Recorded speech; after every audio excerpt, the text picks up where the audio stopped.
Good evening. I'd like to call this regular meeting of the Board of Finance for October 20th, 2025 to order. First item on the agenda, well, first I should note that one of our colleagues, Jeff Beatty, is on Zoom. Mary Jane Malvasi is also joining us from Zoom this evening. Item number 1, public forum. Anybody wishing to address the Board of Finance in public forum? Okay, seeing none. Item number 2, approve the minutes of, we have 2 sets, Board of Finance minutes of September 15th, 2025. These were our regular meeting minutes. Do I hear a motion? So moved. And second. Okay, any discussion, corrections, edits? Call the question? All in favor? Aye. Any opposed, any abstentions? Great, thank you. 2.2, Board of Finance special meeting minutes, September 22nd, 2025. Do I hear a motion to approve the special meeting? So, second. Okay, any corrections or edits? I thought it was good. Yep.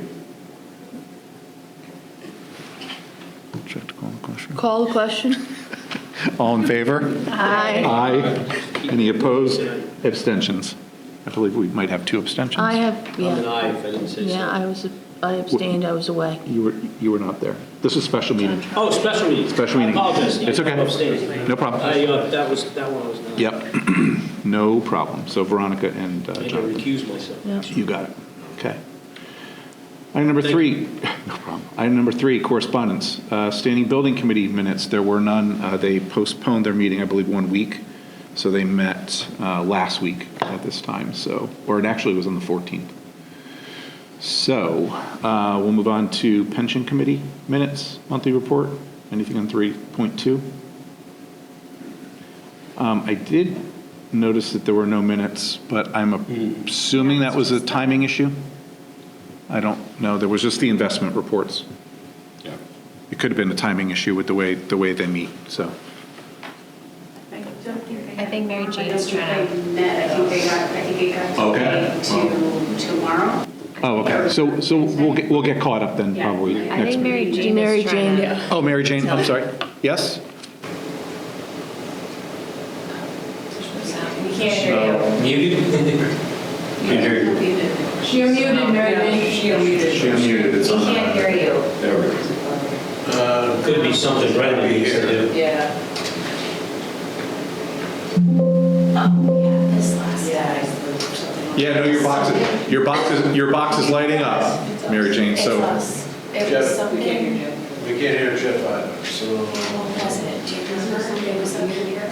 Yes. Or was that with the cameras? That was with the camera. Oh, yeah. It'll work on some blow us right away. Yeah, I know. If you go to more. Trial by fire. Yeah. This is how they prank you on the first meeting. Probably should. Yeah, I mean, we always do this to the guys. I probably should have tested first. Well, next month. It's worse. All right, so they're both on the same, okay, so now they're on the, try it now. Mary Jane, can you talk? Or Jeff? No, either one. It's going to be a fast meeting. Can hear me, that's all. Yeah, Okay, Mary Jane, unmute. Or can she not? She was unmuting when she was There talking. we go. She just. Can you hear me now? Horizon. Oh, so that means we have to stay on, Jeff, to hear us now. Oh, great, good. Mary Jane and I can hear each other just fine. Yeah. So, Oh, we can hear you We weren't on really the well same- now. Put them on the same speaker and it worked. Good job. Okay, Right. thank you. Appreciate the technical help. Multi-talented. Okay, Mary Jane, about the pension? I was just reiterating what Linda was saying, that the pension committee Just is reconfirm. delayed, so that the minutes are delayed as well. Okay, thank you. All right, anything on the investment reports for pension or OPEB? They're up 2.8%. It's a good month. We'll take it. Okay, item number 4. Review and accept the report of expenditures for the Board of Education for September 2025. Linda Trudeau, Kristen Peck, good evening. Hello, everyone. Hello.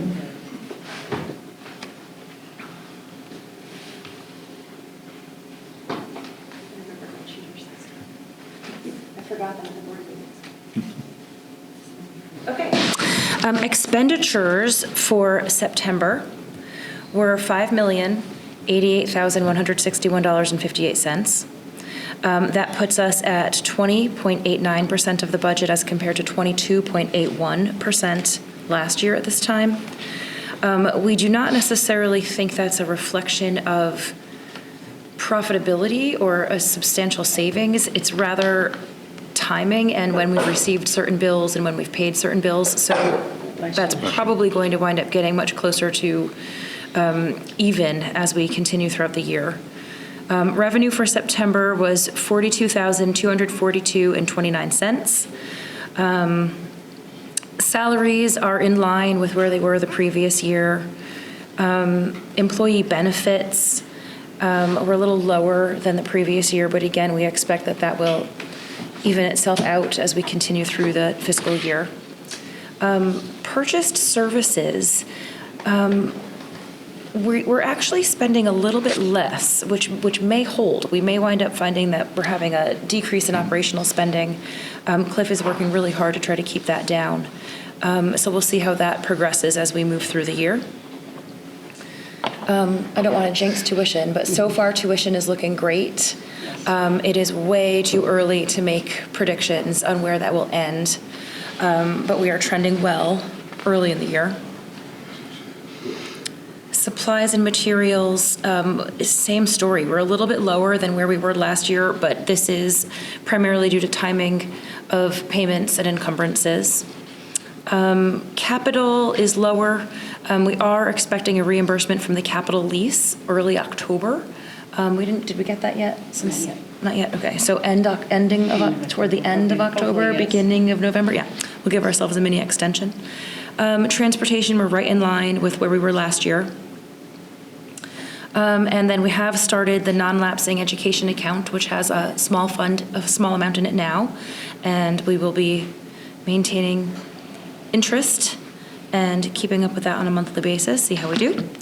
The warrant is $1,836,678.53, which we can take a look at if you guys would like.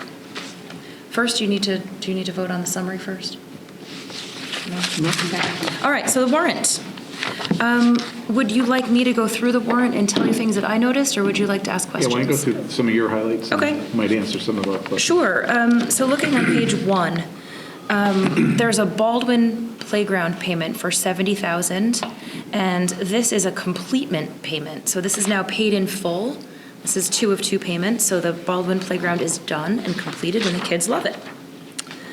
And then we have the Amazon Capital Services that go on for quite a bit. It looks like all of our home bills, I'm sure. Okay, on Business page, account with Amazon? Yes. I thought. They don't do like the Amazon. Yeah, smile thing anymore, yeah, I know. any questions on it? No? Okay, page 5. Noteworthy to me was the CDWG, which is $120,000 for New Line mobile stands. This should be reimbursed by the capital lease that we are expecting, and this is used in classrooms so that teachers can have a projection screen that can move around and they can teach to it, they can teach from it, they can use it as a way to separate kids from each other. So it's really a multi-functional stand that houses a big TV screen. And I guess they're using them quite a bit. I'm just curious, how many of those do we get for 120 grand? Anybody know approximately? I don't Is it a remember. lot of them? It's a lot of Seems like a lot. It's a lot of I them. thought Okay. that Dr. Freeman said they were in every classroom except for not every elementary classroom. Some elementary classrooms. But other than that, Baldwin, Adams, and the high school, it sounded like every classroom had one. right. There were a lot. I noticed There were that a one lot, too, because yeah. it was a big number. We asked the same question, and that's just off my memory, so I think that's close to correct. What else? Adams Irrigation was a bit high, it was $9,000, which is higher than it was last year substantially, but Guilford High School was also higher last month. It's just costing a lot, it was a really dry season.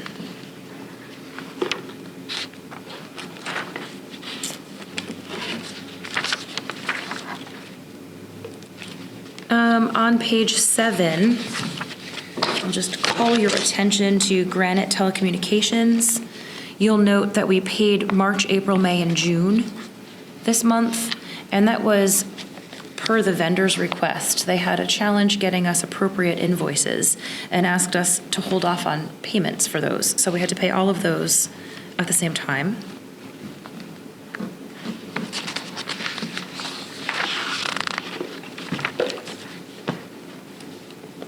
So On wait, page, that's March, April, May, and June. That's the prior fiscal year.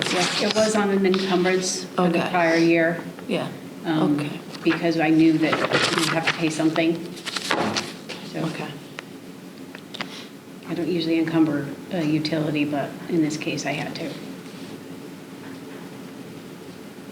on page 9, we had some repair work at Jones for lighting for nearly $10,000, and that should again just be a one-time payment for some repairs that were needed, and we had to replace some electrical fixtures.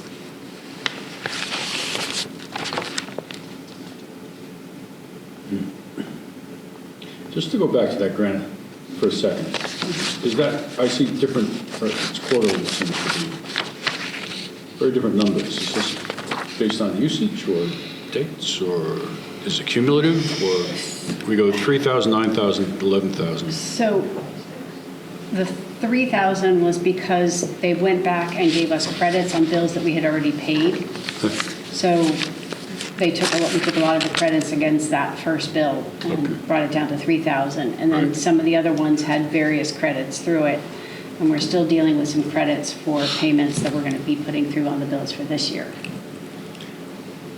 So these are landlines, mobile, this is, So it's all the phone lines in the building, including the lines for like the fire alarm, the elevator, Right. the security system. Security. So it was changing, it was the phone service as well as changing out some of the old copper lines to fiber. fiber. Okay. Thank you. Is that a VoIP system? Do you know? I believe it is. Okay. All right. Can I go back to that Baldwin Playground one? I'm glad you mentioned it because it was a big number. But I was wondering, why is that AW Sanitation? Do they do the work there? I They thought did they the- do the garbage pickup. Yeah. No, they do the Site work. site work. Okay. The digging, the curbing, the, Okay, They so do. they actually They do. did the playground work. yeah, they do Using the all site the work as well. equipment, excavation, Yeah. all of I that. don't want to monopolize all the questions, but I got maybe 3 more. And part of that will be reimbursed by the PTO.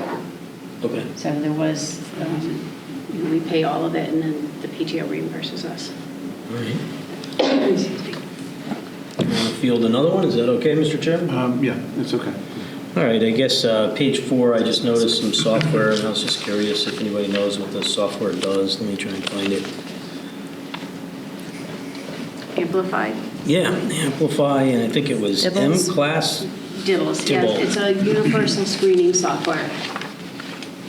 I don't know what that It's a is. screening software to screen, Literacy. screen the children for their abilities. It's a reading. Educational. Literacy. Okay. And then I noticed an Amazon payment for like $1,370 for, looked like high school pens. And it just caught my attention because it seemed like a lot of money for pens. It was on page 3.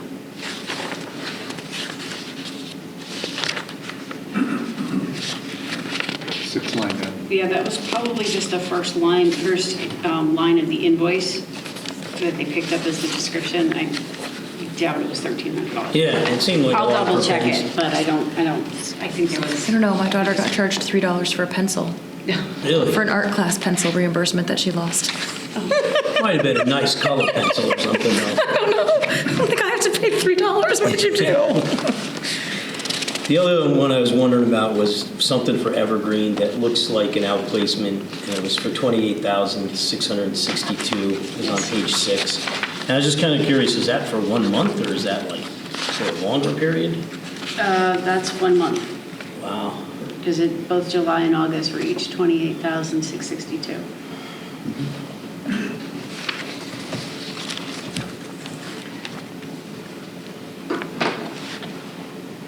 Anything else on warrants? I would also just like to mention on page 10, there is a $32,657 charge for Adams textbooks.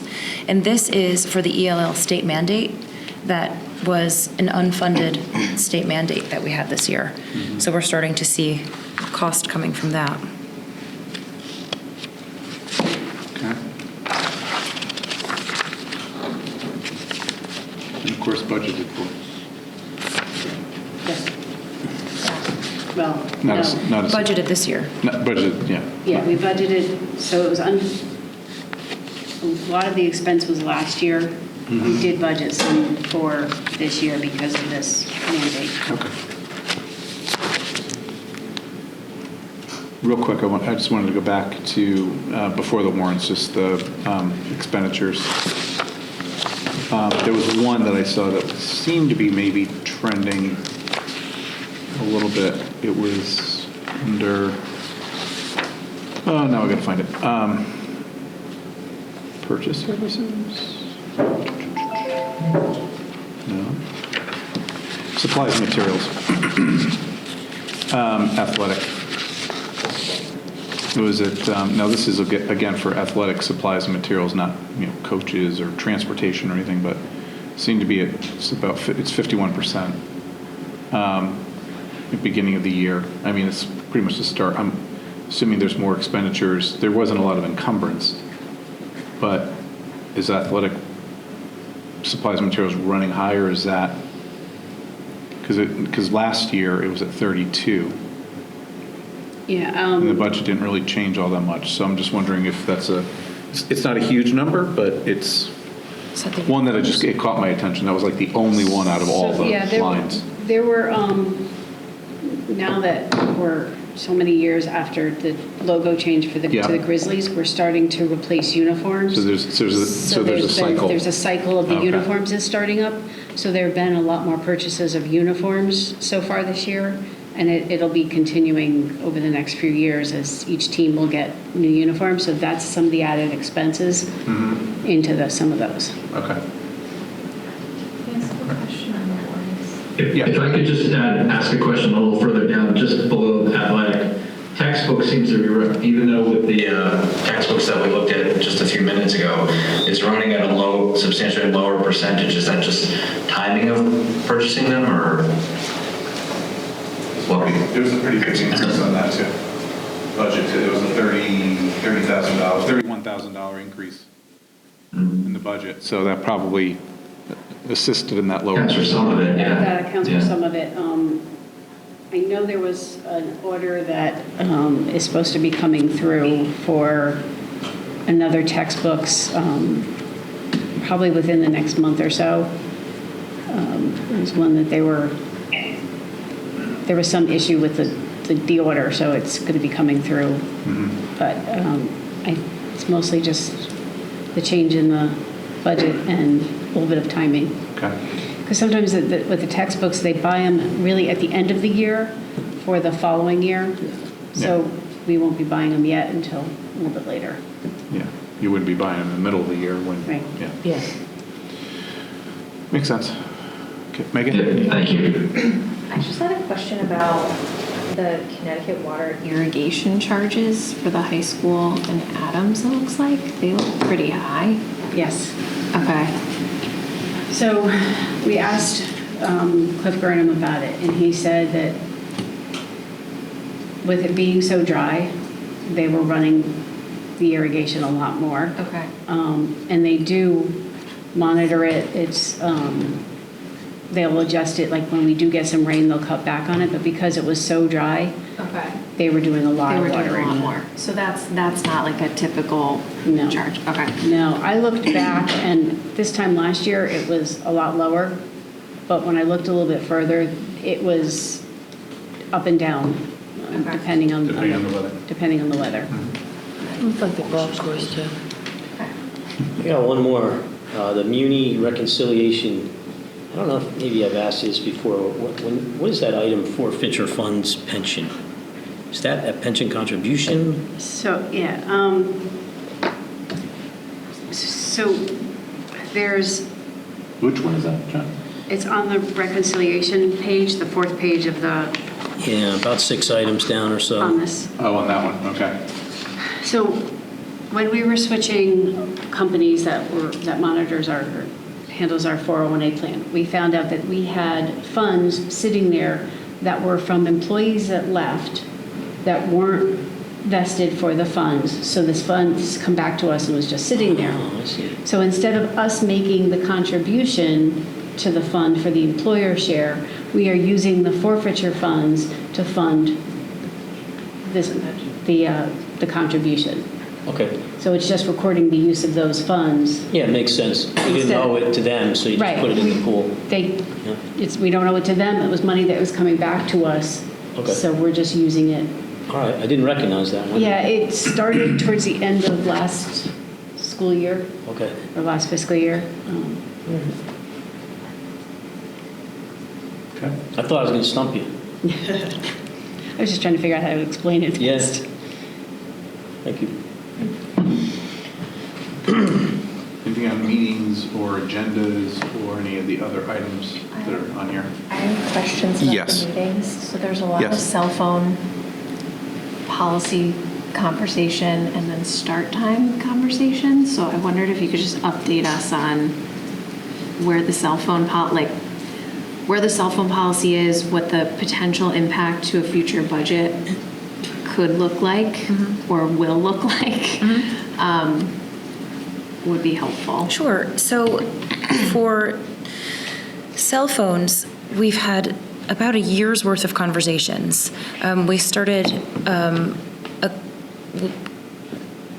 We started having conversations about it this time last year and had a group of students, teachers, people within the community come together to do research and poll teachers, students, everyone within the district to try to get some real metrics on what kids would want to have in the classroom for a policy, what teachers would want to have. Right now at Guilford High School, the policy is up to the teacher, and we have heard from teachers that they need a global policy. It's too much for them to require each kid to put a cell phone down or keep a cell phone in their bag. So we're trying to develop a policy that'll work for K through 12. Right now, Adams and Baldwin have a cell phone turned off, put away, we don't want to see it, if we see it, we take it policy. And the high school is much looser, which of course is resulting in a reduction of attention from kids. Studies have shown that if a phone is just anywhere near you, it is as distracting as if you were holding it in your hand. So even if it is put away in your backpack, just hearing that little ding or knowing that you might be missing updates is apparently as distracting as if it were literally sitting here and you were on it. So we're trying to be reflective of that statistic. We're trying to acknowledge that certain parents are worried about safety. If ever anything happened, they want their kids to have access to cell phones. Kids, of course, think the policy is just fine just the way it is. They don't want anything to change. So we have a policy committee special meeting in 2 weeks, actually in 1 week now, where we're going to be discussing it further. We're going to hear from administration at the high school how they would hope to enforce a policy. The board is sounding like we're leaning toward a bell-to-bell cell phone exclusion policy, which would be first bell in the morning until last bell in the afternoon. Some of the questions that are still presenting are, what do we do during lunch periods? What do we do during study halls? How could that possibly be enforceable when you've got 300 high school students sitting in the cafeteria and just a handful of adults in the space? So we don't have answers to all of the questions yet. Hopefully at our policy committee meeting on Monday, we get a few more answers. But that's the way the board is generally sounding like we're leaning at this point. We would potentially look at doing a phased approach where we would start by saying, okay, let's perhaps look at a bell-to-bell policy or a bell to lunch bell to end of day policy, where kids are required on their own to just keep their cell phones turned off and turned away. So maybe not using some kind of pouch. There are these pouches that are magnetic, where you can actually magnetically lock a phone. As soon as they walk in a building, they would lock their devices into a pouch, and then at the end of the day, there's a wand and you unlock the device, you unlock the pouch, they can take their device back. We have had some information presented to us on cost for that, which sounds like it's about 60,000 are rough estimates that we're getting, if we wanted to go to a pouch. Branford uses it in Wilton. Yep. Yes. Yeah. Branford uses it. Branford actually won them. So they were able to get that on I don't know if it was a grant, but it was a contest, and they won. They somehow got, yeah. But they are about $30 a piece, so it's $55,000 to $60,000 for us to do. Do they find it to be effective? It depends on who you ask. Okay. It sounds like administration likes it a lot. Students are finding it not so tolerable. No surprise that that's how they're landing. But I think just reflecting our conversation, which if you want to watch the meeting, you'll kind of be able to hear a little bit more about it. But generally, it sounded like the board would lean more toward trying it out first. Let's see if we can put a policy in that doesn't cost us anything, perhaps starting in January when we come back from break, and have it be like a January to June policy, see how we do, and then make decisions partway through that period of time on if we need a pouch or if we need something stricter than having kids monitor themselves. So to be determined, but to be determined soon. Yeah. Great. And then start time is challenging. We will have a conversation at the policy committee meeting about start time. That is a much larger, expensive challenge to try to think about how do we add buses if we ever wanted to change start time. And I don't know if it's even necessarily a start time problem that we have so much as it is a pickup time problem. You know, what parents were saying last week is really their kids are having to get up so early to make a bus to get to the high school. So their buses are coming at like 6:30 and 6:45. High school doesn't start until 7:40. So it's just a challenge. We've got such a geographically large district that to add buses to try to solve that problem is really expensive. So it's not an easy solution, but it is a conversation that we will continue to have, and we will have that at a policy meeting in a more profound way than we have in the last handful of years. That's great, thanks. And I know Farmington High School just did a student roundtable. I don't know what policy they have, but they did a student roundtable after enacting the policy, and the students actually do like it because nobody's like texting during class or distracting. I guess it's obviously used to bully and make people feel stupid during class and all that. And so that roundtable was really interesting to listen to because it was all student-led, and they were talking about how they do like it after having it for, I think it's about it started last 6 months into last year. So that, and then they went into this year already having it, and it seemed to be pretty positive. Just a quick one on busing. Did it come up, but I'm just curious if it came up. Once upon a time in Guilford, the primary schools are dotted around, that's good for proximity. But the middle schools, we split middle schools by geography, and to shorten the distance. Does that come up at all? Do you want to approve building a new school for us? Or are you talking about making to 5 through 8 middle schools? Right. Which option are you? It's what we used to have. Right. That has been brought up. So there's 2 pieces to this. One is we're waiting to see what the facility needs assessment says about our buildings. And the other piece is we are talking about doing in next year's budget another transportation study that would look at busing and our schools and some of the other challenges that we know our bus routes have. So they're looking at kind of tying those pieces together to see So it may come up in It may come discussion. up. I May mean, come up in it's discussion.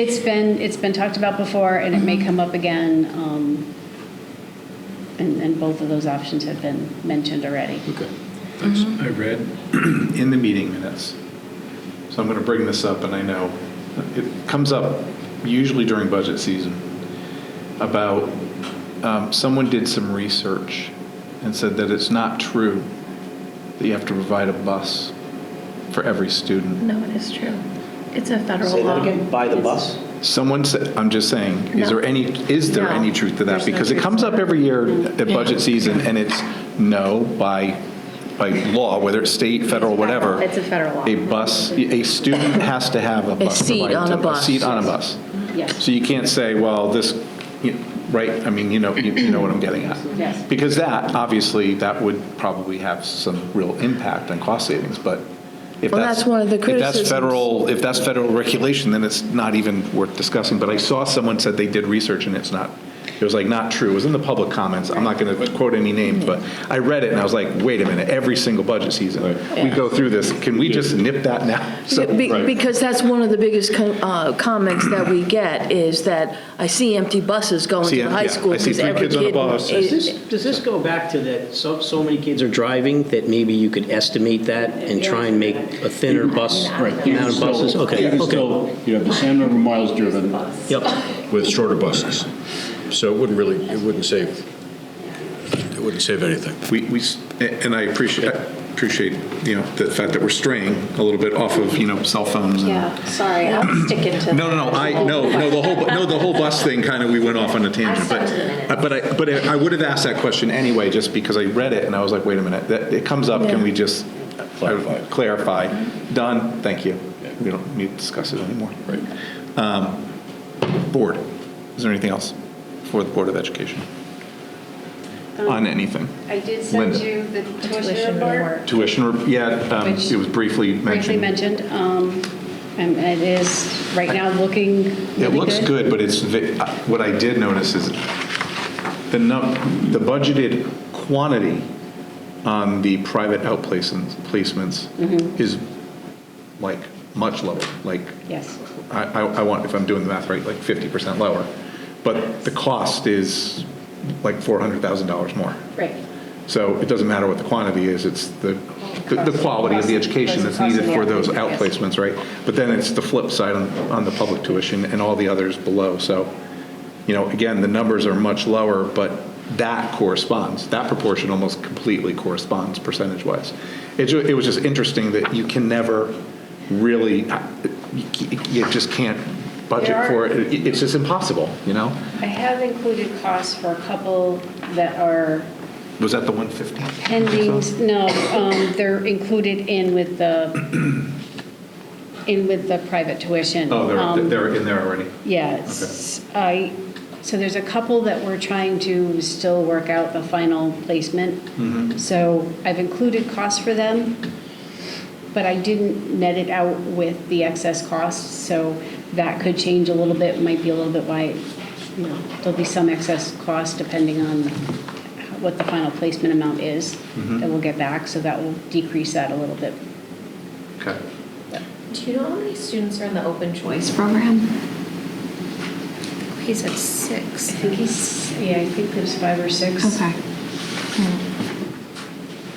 The enrollment report you also Yes. sent? Yes. Did you want to bring that up? Yes. Okay. So this is The biggest question I had was, because from year to year, what was it last year? Did it go up or down? I couldn't remember. And I'm sure you're going to tell us that, so. So last year's was,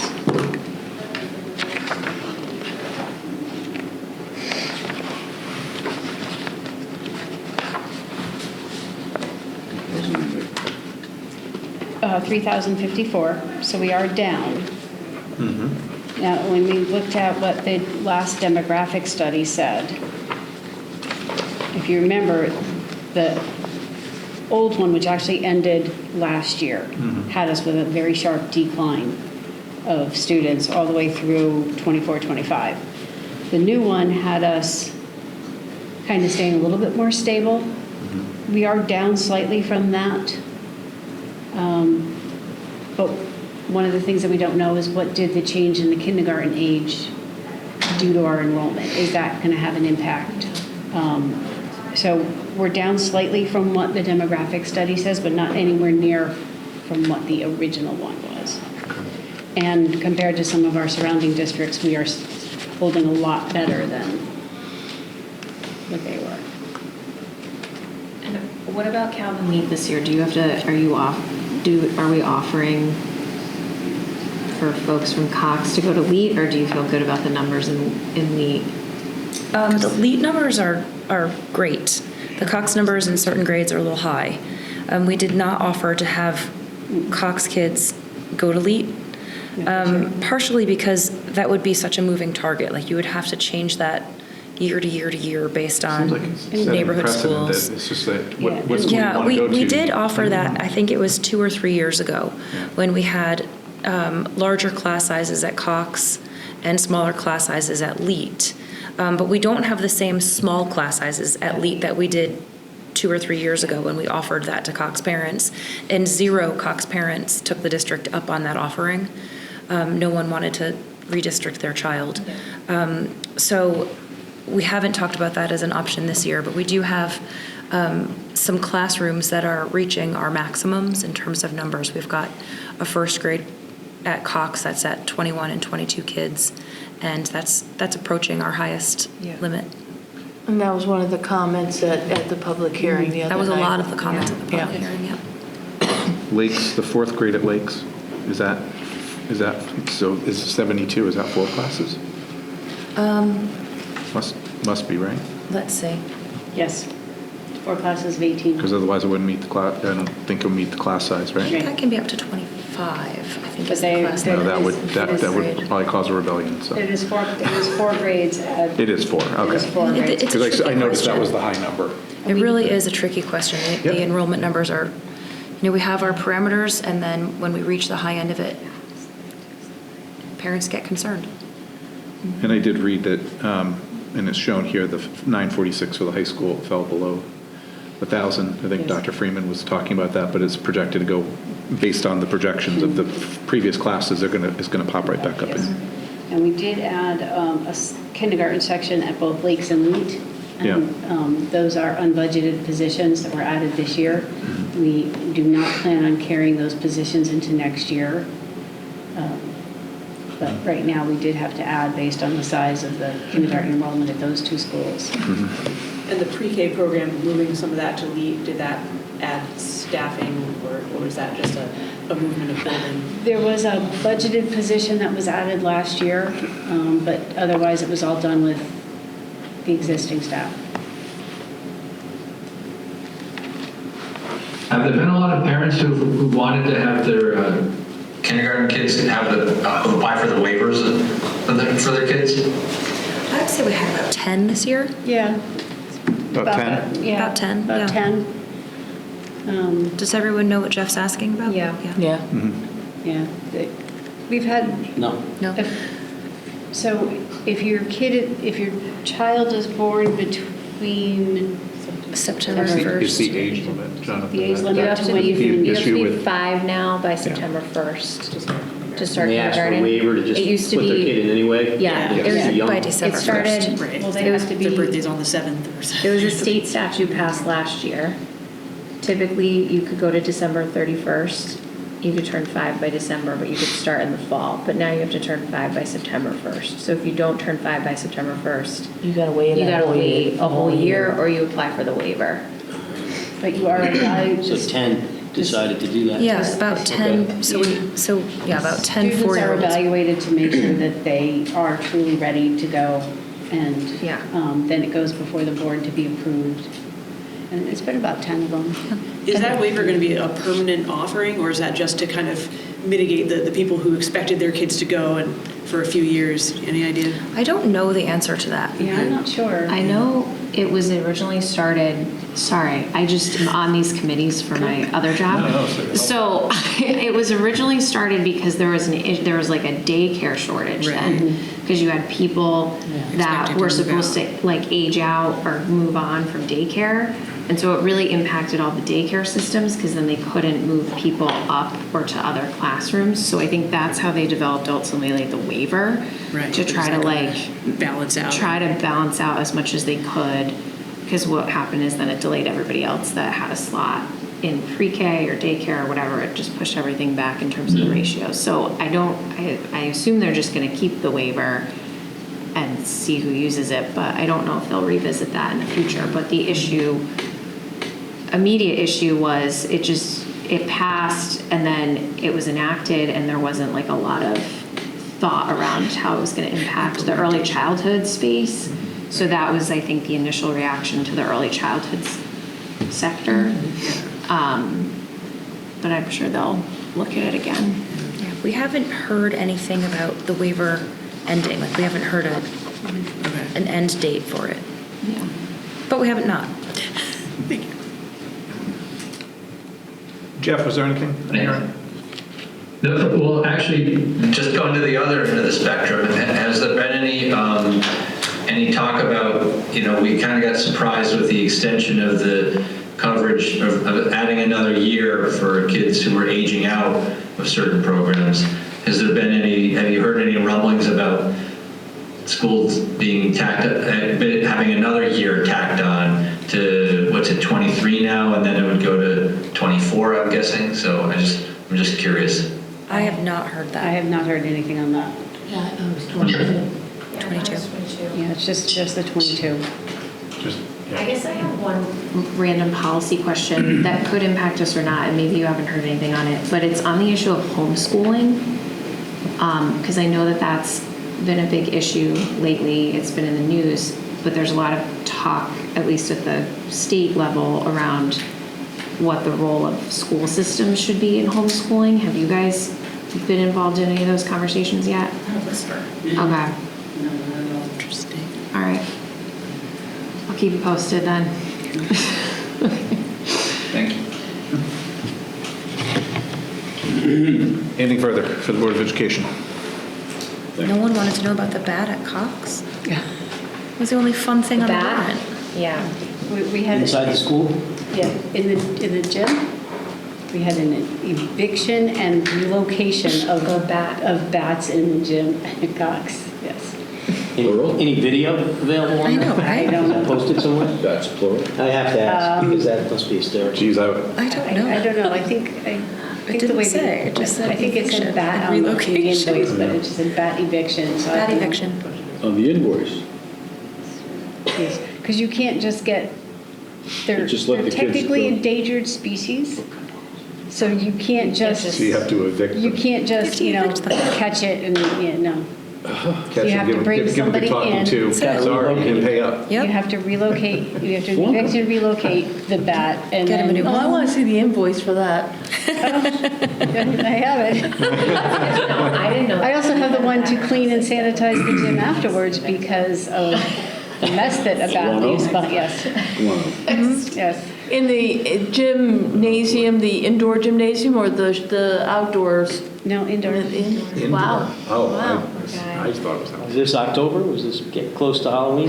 Then it would have been allowed. Maybe It's only you're right. allowable for Only- these 30 days.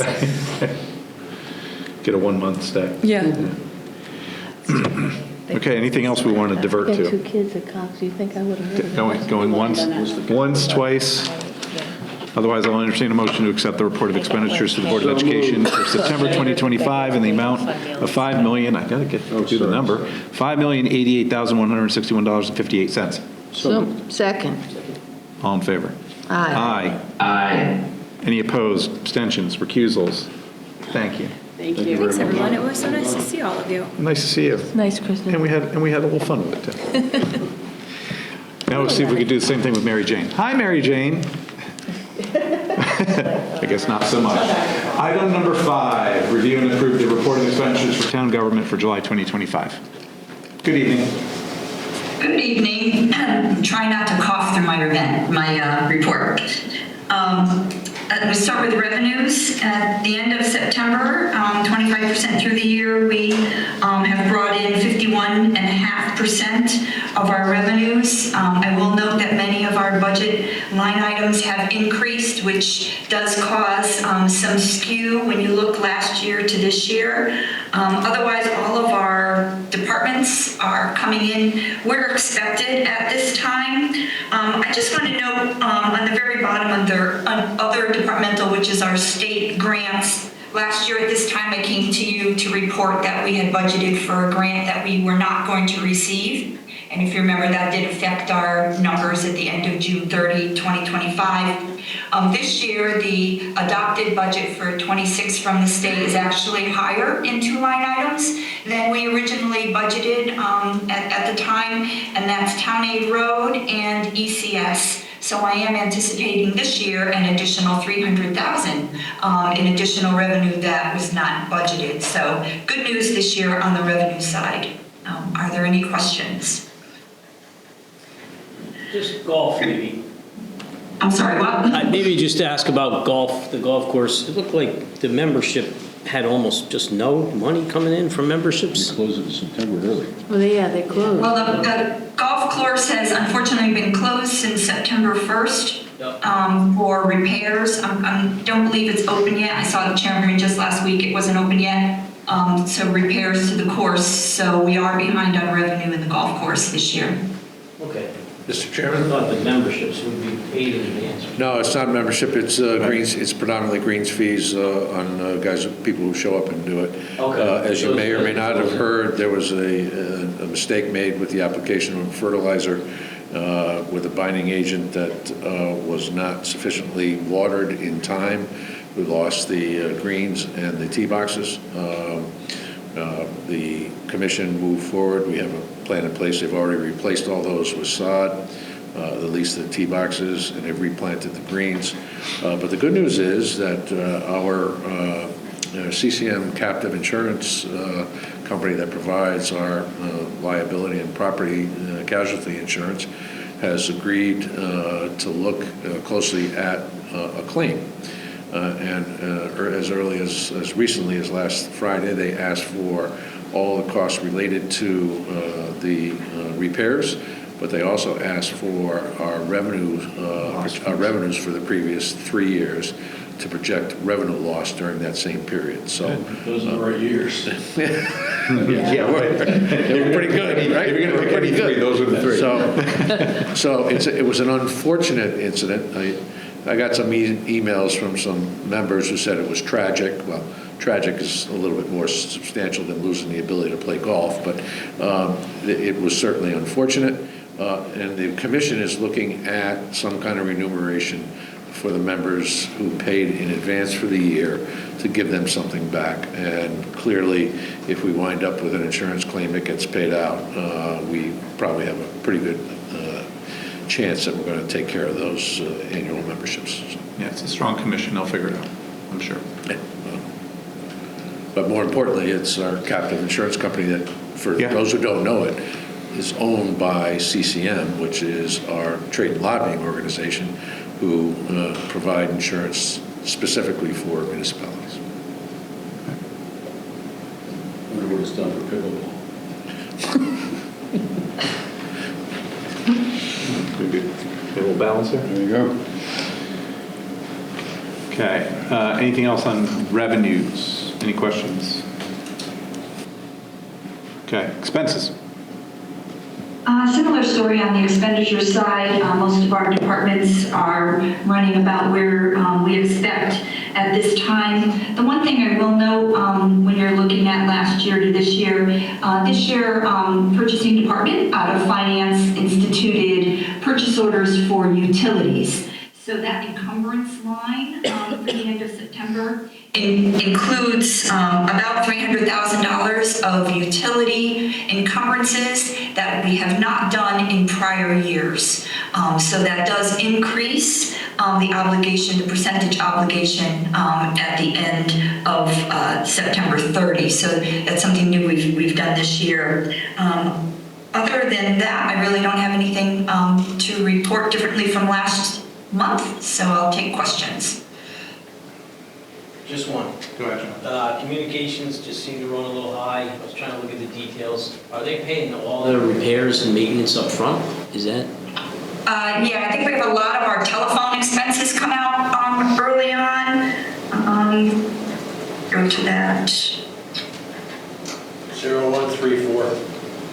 Yes, you'll see the telephone line. We have a large purchase order out on that. So, we have a significant amount of initial expense for telephone. So it's just timing. It'll even out as we go forward?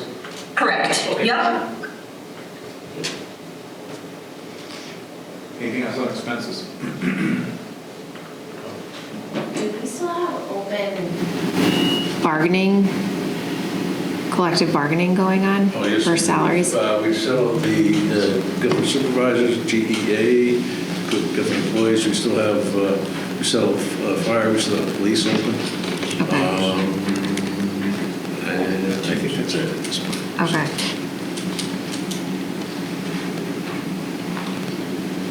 Okay, nothing else on expenses. We'll go to capital funds. Anything you want to bring to our attention, Mary Jane? No, not necessarily. Okay. Any questions or comments on the capital funds? Okay, moving on to warrants. Special fund, weekly, any? Let's see. Thought I had one.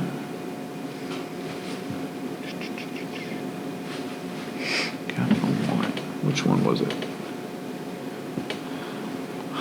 Let's see. I did have one, and I'm now scrambling to see if I can find it.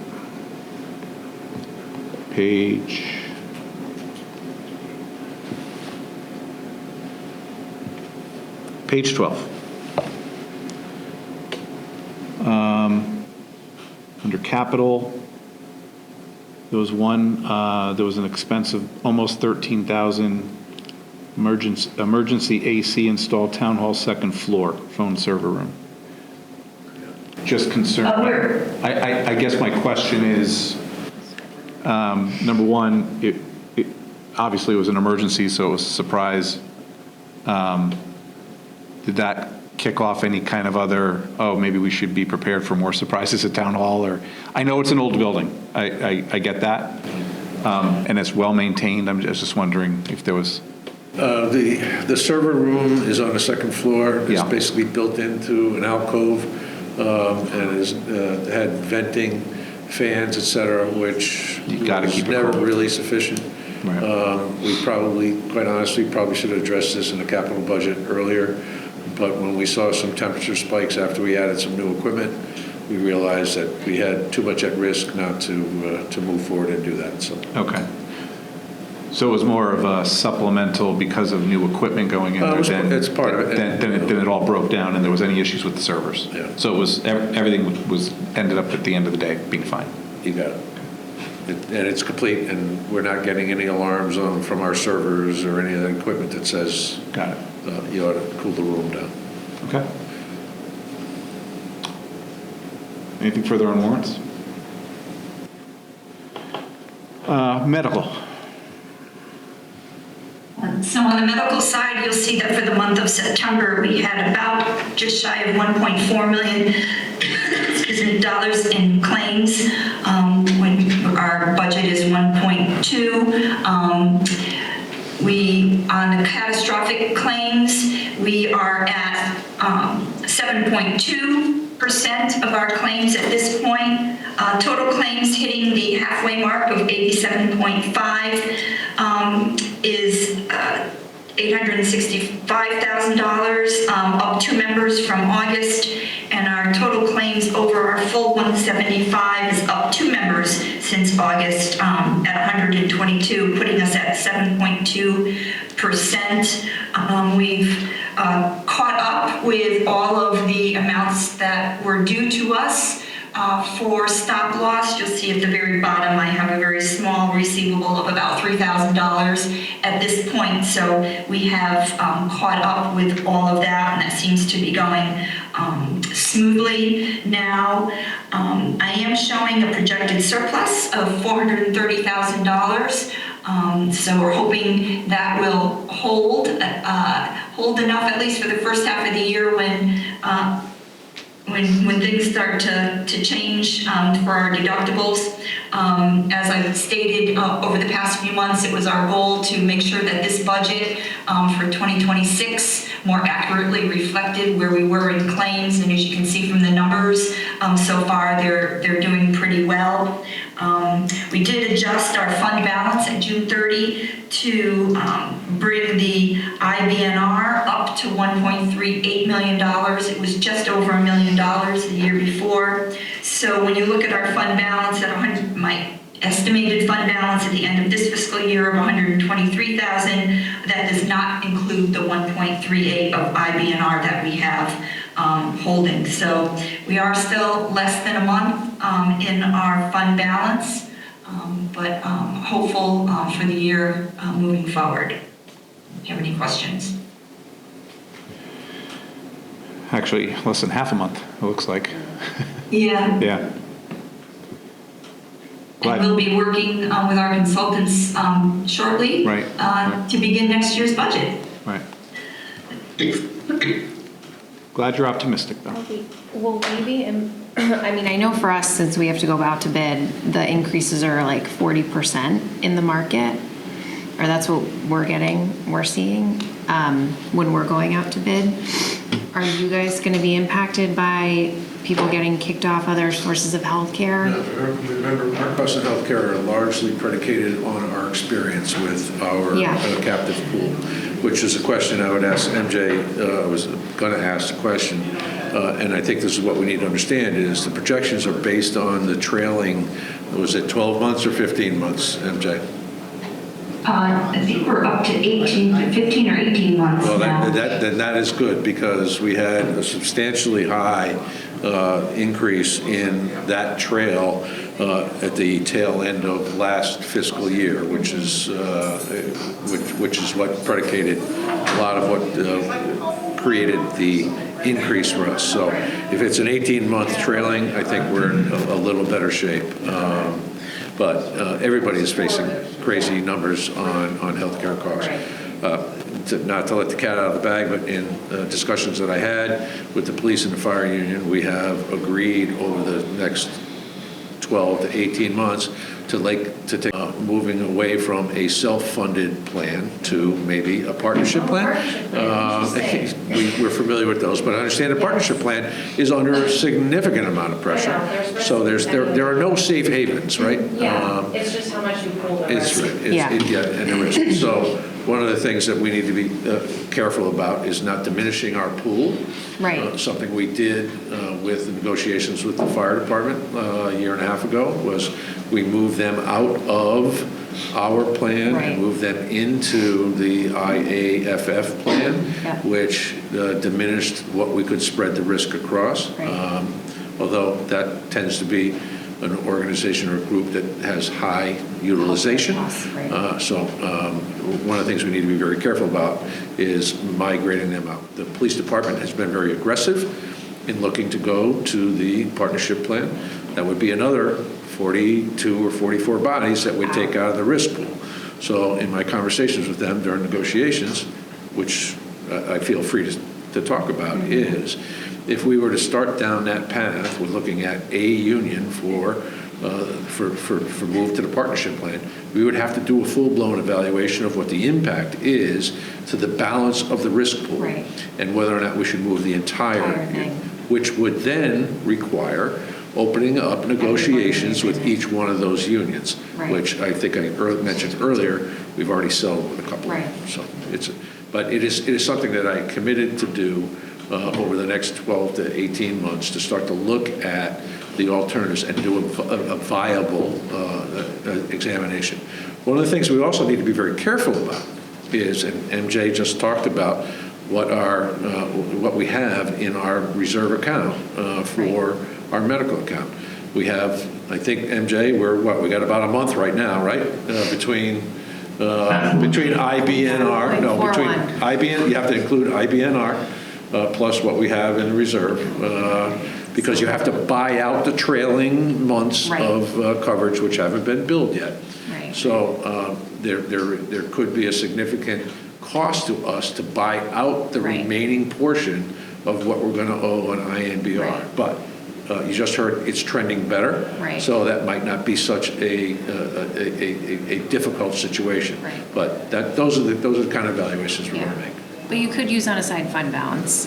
What's that? You could use unassigned fund balance. We could use unassigned fund balance, but that I'm causes just- some yeah. problems when we talk to the rating agencies, right? Right, So, right, okay. but they're And all then on the do you- table. I guess the other part of that was, are you anticipating with people, they're, Right, signing up their spouses. yeah, signing up their spouses more because there's a bunch of, subsidies that are gonna go away? Are you anticipating adding people to different plans? I know we have that happening for us as, spouses that we weren't necessarily on our plan or are now being added. MJ, correct me if I'm wrong, but we offer to an employee a full range, spouse, families, et cetera, but we also have an opt-out.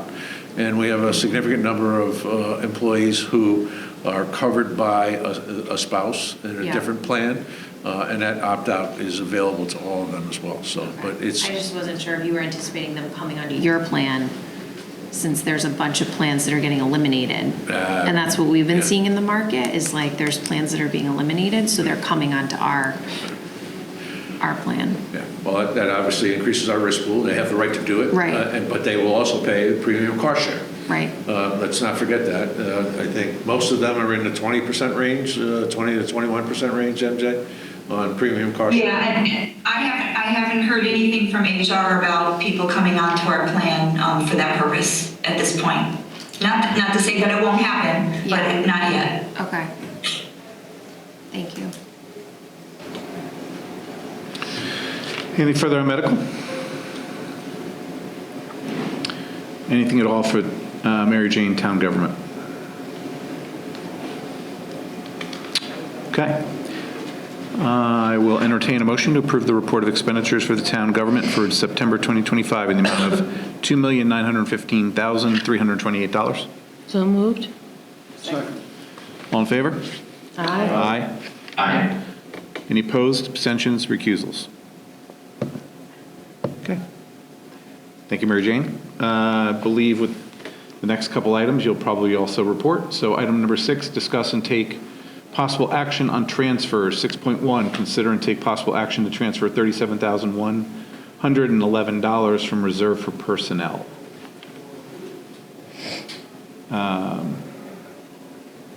Do you just need a motion? I think we pretty much just need a motion. I mean, basically the 37,000 is going to be moved over to fire department overtime and replacement salaries. Yeah, I'd just like to note that Please this is do. originally, we were remiss in including it in my original request last month or the month before when we moved salaries from reserve for personnel into number of line items. We neglected to take into account that the increase would also affect items like the fire department overtime and replacement salaries. So we've come back with this request.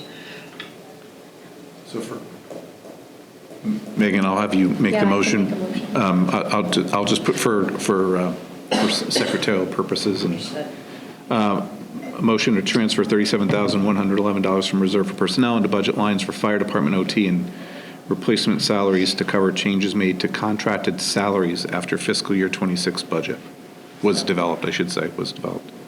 Yes, So motion. Do I hear a second? Second. Okay. All in favor? Aye. Aye. Any opposed? Abstentions? Great. 6.2, consider and take possible action to transfer $2,000 from the planning and zoning operating budget. So this, Yep, go ahead. So this item, I totally forgot to include in my numbers at the end of the year. Planning and zoning had asked to carry over funds for education. If you remember during the budget season on the town side, many of our education and training lines were cut dramatically, some of them, to bring the budget down. And so we had a request from Planning and Zoning to move money forward for education in the current year that they don't have budgeted. My original request was for $2,000 because that was an initial request for a conference going on this month. But I was then asked by Planning and Zoning to carry over the full $6,000 left as surplus in their budget for other educational opportunities. As Matt addressed this morning, we have a turnover there, so education is going to be a priority in that department. I'd just like to note that when we carry over these funds for this purpose, it's the only reason that they can use these funds would have to be for education and training. They couldn't use it for anything else. So the selectmen's motion this morning was the same motion, but to transfer $6,000 as opposed to the $2,000 in my memo. Okay. If I'm not mistaken, I think there's a statutory requirement for education now for planning and zoning commission members. So. Yes, that's for the members that they have to have training. It's not as large as the training that our staff goes to, and it's the staff training that this will be used for. Oh, I see. I'll make the motion. And it was approved by Board of Selectmen this morning. That was a motion. Correct, in the amount of $6,000. $6,000, yeah. Matt can comment as well. Okay. MJ makes a good point. We've had yet another, some turnover in that department, which is going to require more. In addition, we have a relatively, inexperienced, less than 2 years. One of the individuals, CEO, is less than 2 years in a job and would definitely benefit from some additional training. Okay. So I'll entertain a motion to transfer the $6,000 from the fiscal year 25 planning and zoning operating budget to carried in force. So moved. Second. Okay, all in favor? Aye. Aye. Opposed, abstentions? Okay. Thank you. You're very welcome, thank you. Item number 7, committee reports. The only committee report, just looking at the past, there was a Board of Ed teacher contract negotiation meeting on September 29th that I attended on behalf of our Board of Finance member, Veronica Wallace, since we needed to have a Board of Finance representative there. It concluded. There were no further meetings after that, and I believe it's still waiting on ratification by the union, right? So it won't go public. Just know I attended as a representative, and the negotiations have completed, so now it's just a matter of ratification. So, any other committee reports? I don't believe so. Item number 8, old business. Is there any old business? I'm not sure if it's old business or new business, but I attended the public hearing the Board of Ed had for budget purposes the other night. Yeah, I don't know if you. Yeah, bring it up. Well, it was very productive. There were probably 25 people in attendance. Heard a lot of different, instead of athletics this year, there was more of a discussion on specifically the high classroom sizes at the elementary school. There was people who did address the needs of the athletic center, and then I heard more needs for, which is, it's a catch-22, if you will. But the parents that came forward had issues with wanting more staffing for special ed services, specifically a speech path person, BCBA, a registered behavior tech, and it led to a larger discussion. But basically, is when you make a commitment that this community has made to bring special education in-house, these are the kinds of services that we need. The chairman of the Board of Education was also careful to say that this might not necessarily end up in the budget as much as it might be a reallocation of resources too. So the board is looking at it, but those were some of the things that were brought forth at the hearing. Great. Thank you for that. Glad you attended. I knew it was going on, but I couldn't Well, attend, so I'm glad someone was there. I attended as a member of the public because I was advocating, because I'll just take this moment to advocate for it. You do it. External cameras on school buses, because it's a problem not only in Guilford, but all over the state of Connecticut. People run the school buses. And 5 communities that I've researched so far have them. The fines that people get for running a stop sign or the flashing lights at school buses are $250. That money is used towards installation of the cameras. This is on the arm, the stop arm on a school bus. I've personally had it happen to my family 3 times. I know of instances in the schoolyards, parents going around school buses to beat them, you know, when they're picking up their kids. It's a problem. It is. So I specifically went to advocate for external cameras. Thank you. Appreciate all of that. Keep going. Okay. So under old business, I know there was one item of new business last time I was going to bring. I'll let our new communication specialist decide where he wants to put it, but what I did want to do is welcome Brendan Crowley, who is our new communication specialist for the town of Guilford. So he's sitting on his first meeting with us. Glad to have you. Yeah. Buckle up. But yeah, it'll be a smooth ride. You'll be fine. So I wanted to welcome you, and also I did want to make note of, and I think we all received in early October, and I think we'd all, on behalf of the Board of Finance, want to congratulate the town of Guilford finance staff. I will just mention them very quickly by names, not last names, because my gosh, I don't know all of them, but Sandy, Lisa, Stephen, Diane, Darlene, and of course Mary Jane. They received, again, the government finance officers. And Lisa, did I miss? No, I said. Yeah, got that. I said it really. Sandy, Lisa, Stephen, Diane, Darlene, and Mary Jane. I want to make sure did I miss anybody, Mary Jane? The Board of Education. Linda. Oh, well, wait a minute. How come you were you copied on this? Oh, well, you should be thanked too. Linda Trudeau. That's the problem. Here. Government Finance Officers Association Certificate of Excellence in Financial Reporting, and the award of financial reporting for fiscal year 23-24. So congratulations on that. We know how good they are, but now everyone else does too. So. Here. I sent out that email as part of a congratulations to my staff personally. Yes. As well as letting you guys know, so that's why my staff was noted. Yes, I appreciate that, and I am very remiss in not mentioning Linda. So, Mr. Chairman, can I ask Mary Jane a question? you sure can, yeah. How many years in a row is that? 27, I think. Not bad. Not bad. Not a bad staff at all, right? Yeah, I know we hit 25 since I've been here, so I think it's 20. It's in the late 20s anyway. Pretty fortunate.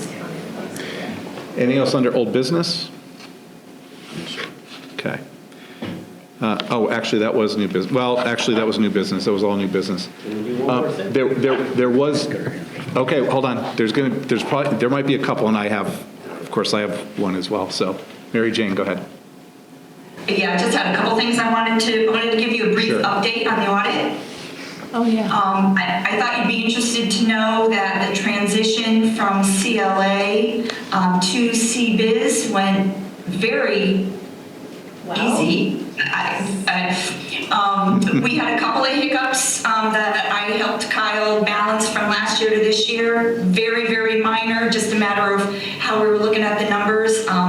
But that process seemed to go very well. CLA was willing to give almost everything. Some of the things they said, oh, you can finance director for. But on the whole, they were very good. So so that went very well. The transition itself. CBIZ was in for a week already. Visited the town and the Board of Ed. Things seem to be going as I expected, and we're a little bit behind where we would normally be at this time, but that's what I expect. But I anticipate our audit being done on time, so I just thought I would give you that update. I don't know if you have any questions. I have one other item. So my last item, and I know it was mentioned during the Board of Ed's report, but I just wanted to officially let you know that I set up a special revenue fund for the Board of Ed reserve. The fund is an interest-bearing account through Webster Bank. It is, as I said, a special revenue fund. It will incur its own interest. Linda has access to view that information online, so she will be reporting on that account. But other than that, all of the transactions will come through the town. So I just wanted to let you know that that has been taken care of. Great, thank you. May I add one more thing? Please. This may be my last Board of Finance meeting, so I just wanted to tell this board I've enjoyed working with you very much and the interaction with all the people. It's been a pleasure and a privilege to be on this board. And I did want to tell the taxpayers that I've tried with my mind and my heart to look out for your interests to the best of my ability. And I hope possibly to go on to a new role in public service for Guilford. And I just wanted to say to the board that a long time ago I knocked on 2 doors. And on one door is a particularly expensive home, and they said to me, I have no problem paying my tax bill, and I'd like to see the best school system in town. And I said, okay, I understand that. But I also knocked on another door, wasn't quite as expensive a house, and they said the tax bill was a big percent of their income. So we just got to always remember that balance. The only other thing I'd like to say is when I first came onto the board, the debt to budget ratio was very low. And perhaps it was even just lower than average. I mean, it may have been even 4%. It was amazing. But it did give us the powder and the opportunity to buy the high school and really make, huge improvements to the community. Mm-hmm. So just keep an eye on the ball, and, conservative management of our funds can lead to some great things. Thank you, John. Thank you all. Thank you. Okay. Mr. Chairman, point of personal privilege, please. Yes. This might sound somewhat self-serving, but on behalf of myself and Jonathan, who is a candidate for First Selectman, I want to thank this board for recognizing the value of the First Selectman's role by your salary treatment and adjustment. It puts us closer in line with some of our peers and clearly recognizes the work that needs to be done and the capabilities and more importantly, the responsibilities that come with the job. So I want to thank you for doing that. I also want to thank you for restoring the $2,000 to the stipend for the Board of Selectmen. Sandy Ruoff at this morning's meeting reported out on 3 subcommittees that she's working on. They do an awful lot of work, and 8 years ago at this table, someone suggested it should be cut. Like Jonathan recused himself, I had recused myself from that at the time, and unfortunately it carried the day. I thought that was penny wise and pound foolish at the time, and so I want to thank the board for the consideration they've given to the work that is done by your elected Board of Selectmen. So thank you very much. Thank you. I didn't have a chance to go to that meeting, but I just wanted to say I see how hard our First Selectman works, and I think it's well deserved. Great. Thank you. Yeah. I debated on whether or not to go to public forum on this, but I'm going to stay in new business because it's some thank yous. As some of you know publicly, before we head into public forum, tonight is our final Board of Finance meeting prior to local election on November 4th, which means that next month there's going to possibly be some member transition and at least one new member on the Board of Finance. So on behalf of the Board of Finance and the town of Guilford, I wanted to take a moment to thank and publicly recognize 4 of our members. Jeff Beatty and Amy Earls. Jeff is finishing his 3rd term, and Amy is finishing her 1st term on the Board of Finance. And as you are both up for re-election, I want to thank you first for your service to the town and also for continuing to seek to serve your community on this board. It is very greatly appreciated. Jonathan Trotta, 3 terms serving on the Board of Finance, and equally I want to thank you for your service to the town of Guilford and also for continuing to want to serve your community in a different capacity, but as a candidate for first selectman. And I just want to let you know on my behalf that your voice and opinions and your dialogue on this board have been appreciated, and I personally want to wish you well in your future endeavors. Thank you, Mr. Chairman. I said I wasn't going to cry, but I'm not sure now. Hold on, I'll get a clean Thank you, here Bill. for you. And finally, now it might be my turn to get a little weepy. Yep. Veronica Wallace, 2 terms serving on the Board of Finance, and this past term as vice chairwoman. Your service to this town goes well beyond this board and these past 8 years. I want to thank you for being a voice of reason and thoughtful discussion, as well as being my confidant and sounding board on many occasions, too numerous for me to even mention or to count. And I know you will continue to serve this town in other capacities, and I'm sure you will continue to bring issues to my attention long after your time on this board closes. So, with that, there's always transition on all our boards, so it's been an absolute pleasure, serving with this board particularly. And so there might be some changes, but look forward to working hopefully with some of you continued and some new faces. So, anything else on new business?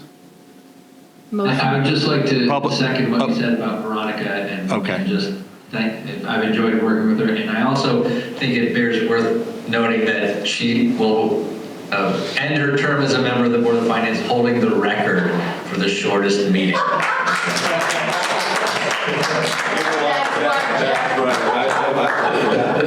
I'm still striving for that, Jeff. Congratulations. Item number 10, public forum. Anybody wishing to address the Board of Finance in public forum? Okay, with that. I'd like to thank the Guilford community for the privilege of serving you, and I'd like to make a motion that we adjourn. You second it. All in favor? Aye. Aye. Good night, everyone. Thank you, Jeff. Good night. Thank you, everyone. Thank you, Mary Jane. Take care.